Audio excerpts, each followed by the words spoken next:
So I'd like to welcome to Consciousness Central Cassie Vieten, who is president of the Institute of Noetic Sciences in Petaluma, and Shamini Jain, who is founder of the Consciousness and Healing Initiative and is an assistant professor at UC San Diego. Cassie and Shamini, welcome to Consciousness Central. Thank you. Thanks, Nick. A delight to see you both. So tell me something about you. You gave a workshop at the beginning of the week on the Consciousness and Healing Initiative. What is that? Well, the Consciousness and Healing Initiative is a collaborative accelerator to forward the science and practice of healing, and IONS is a key partner. Cassie is actually a founding advisor of the initiative, and it really began kind of organically because a number of us were getting together and exploring these areas of frontier aspects of consciousness and how they intersect with the healing process.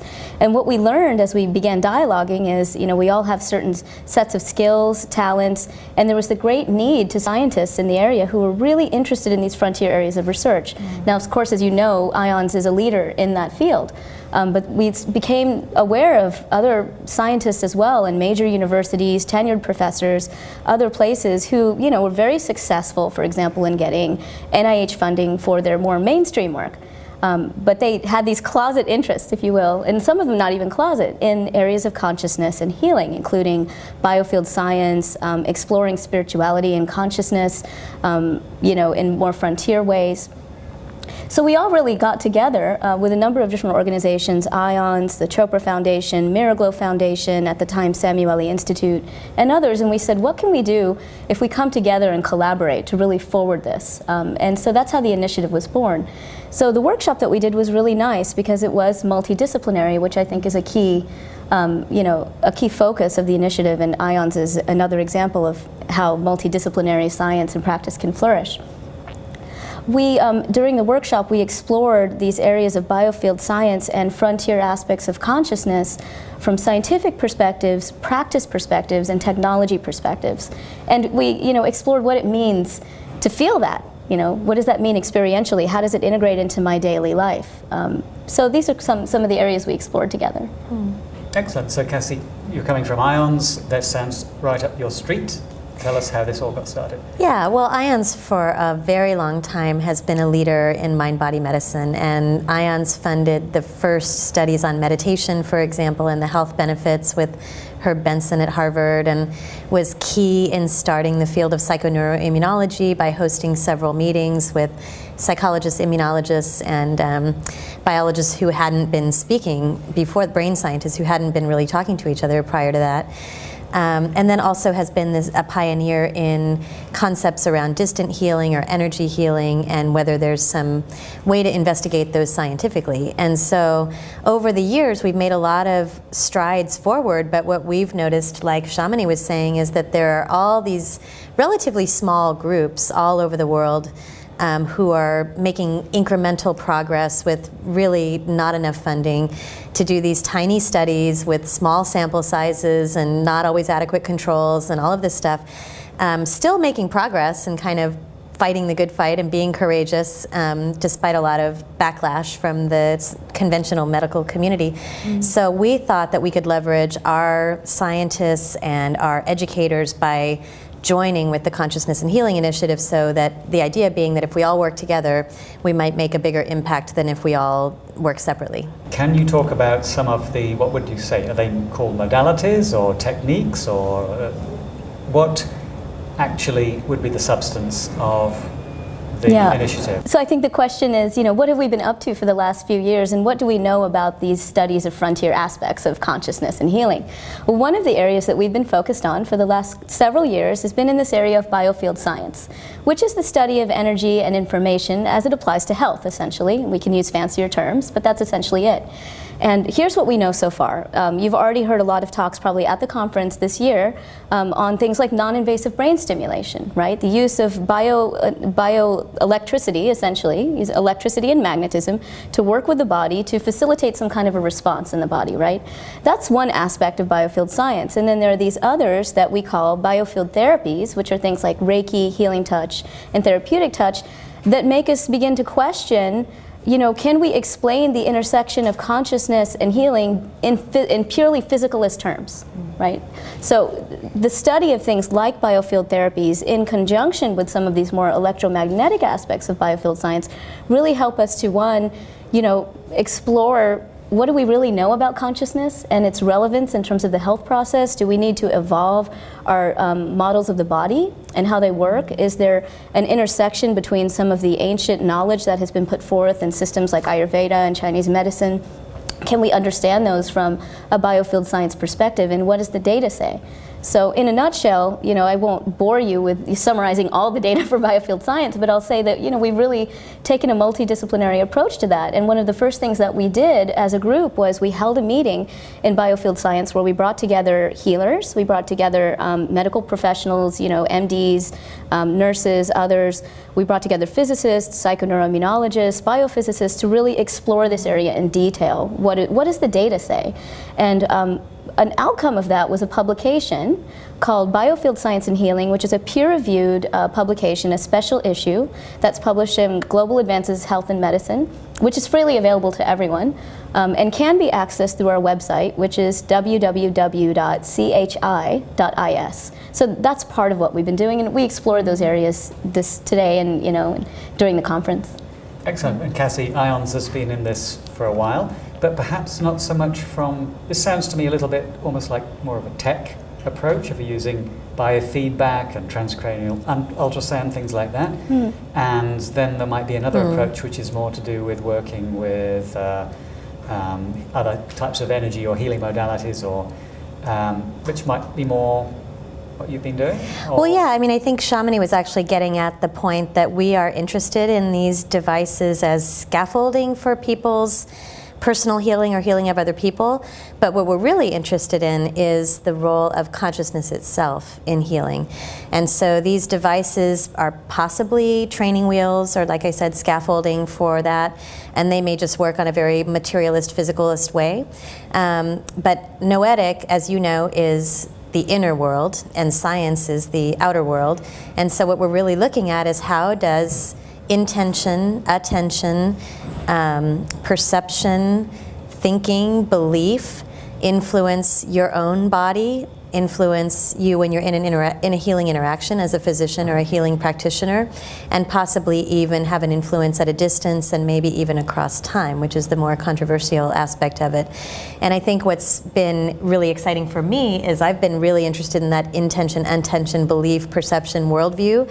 And this is about also running energy. A lot of people will subjectively report that they have felt a flush or a flow of energy, or there's these wisdom traditions that talk about the meridians and the chakras, and an energy body that's almost infuses the physical body, and that the idea is that the physical body may in fact be healed by doing some sort of a healing of this purported energy body.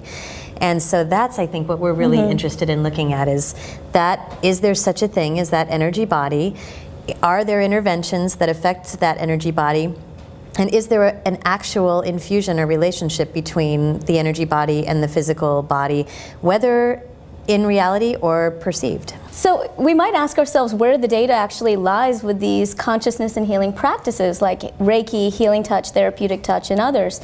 And one of the outcomes, in reviewing the evidence, we've done a couple of systematic reviews, and we have a really nice infographic that depicts visually where the evidence lies on our website. So people are free to come and check it out. You could even get to the exact papers and, figure out exactly how we did the review.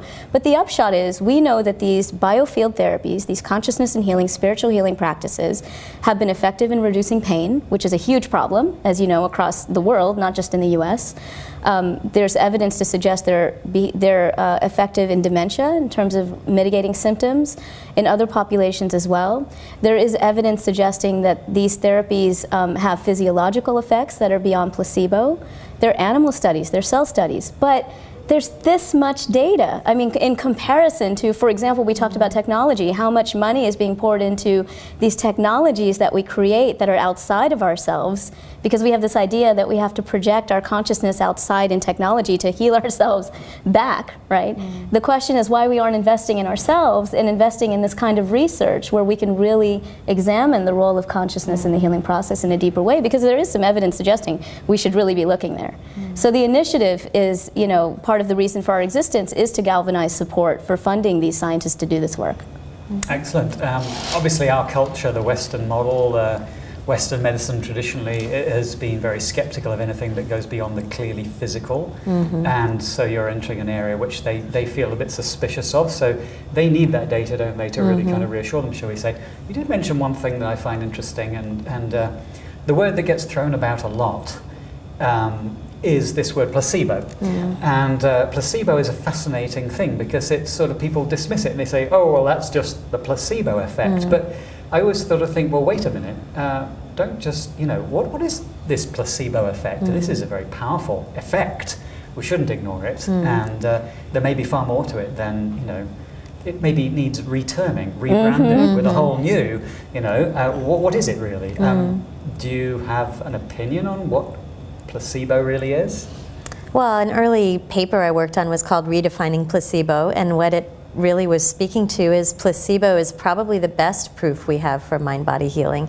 So there are two types of placebo effects. One is where you have an inactive or, you know, purportedly inactive intervention, and then it makes you believe that you feel better even though you don't really feel better or you don't really get better. And then there's the second aspect of the placebo effect, which is where people do have objective measures of getting better just through their own expectancy. And both are really important because obviously if you perceive yourself to feel better, that's helpful in quality of life. And then if your physicality is actually better, that's something to really examine. So instead of examining it directly as a form of healing, we've said let's just try to eliminate it or control for it in all of our experiments, because the only really meaningful healing is mechanistic or, you know, drug or surgical, you know, and so that's unfortunate.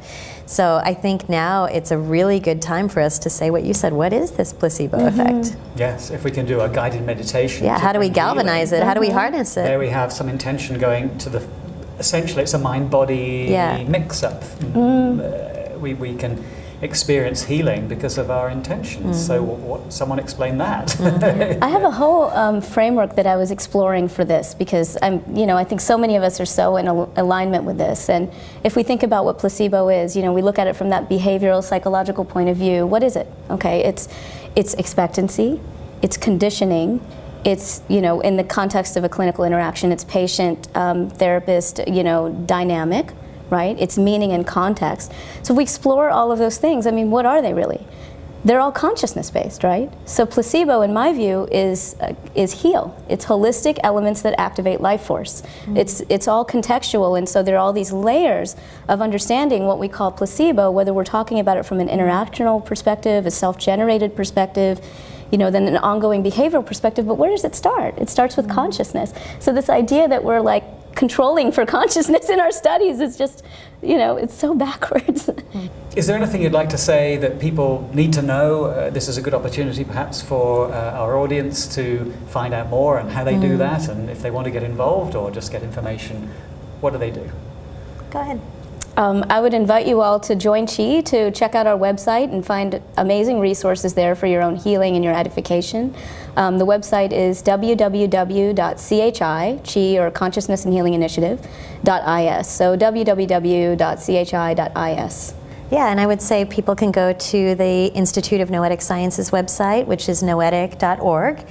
And we also have an online library there that is about 20 of these consciousness and healing or energy medicine modalities, where we've done a 2 or 3 page review of the literature where you can find articles about it. And just to say, I think it's long beyond time that we begin to train the lens of science seriously on consciousness and how it might influence the physical world, starting with our own physical bodies and the people that we're with. And I think gathering the data, this is what it seems the mainstream needs to be presented with. It seems like this is what you're doing and are doing. So Shamini and Cassie, thank you. Always a delight to see you both. Thank you, Nick. Thank you for coming Thanks today. so much, Nick. All right. Thanks. That's Cassie Vieten and Shamini Jain.